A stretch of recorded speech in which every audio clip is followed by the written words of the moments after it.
Hi, this is Greg Jarboe, and this is part 4 of the Online PR 101 module.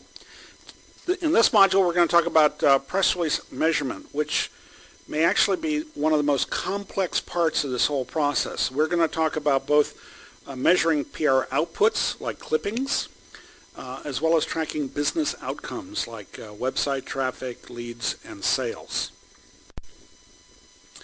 Now, you want to measure PR outputs. There's nothing wrong with measuring PR outputs. They haven't gone out of fashion. But one of the things that you want to do is look beyond the press clips. Press mentions are still good. 52% of the people surveyed by Marketing Sherpa back last August are using press mentions as a way of measuring their public relations.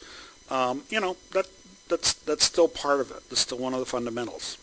But there are two other elements that don't get the same kind of usage that you ought to consider looking at. One of which is how high your press release ranks on the news search engines, because if people aren't finding it, then they certainly aren't going to read it. And increasingly, you're going to want to take a look at the number of blog mentions that you generate. This is not the junior assistant citizen amateur reporter.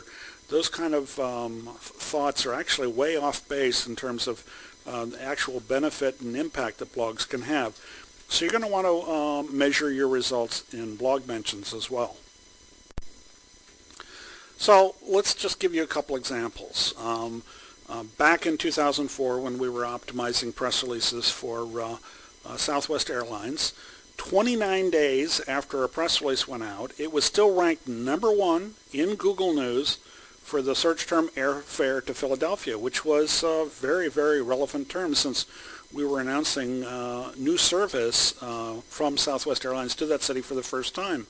And that is a great way of understanding that you have optimized this press release if it can hold its ranking for an extended period of time, because that means it's like TiVo for the press release. It's a way people can find the news when it's of interest to them, not necessarily the same day that you announced it. And that can actually help drive traffic to your release long after the day it went out.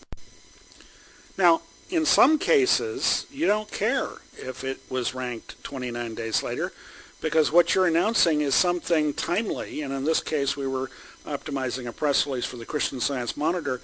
Their new series was going to break on a Monday, and we announced it on the Friday before, and what was really important to us was that it was still highly ranked on the Sunday before the story broke, because that's when we thought people would be looking for this kind of information and would be important to let them know what was coming.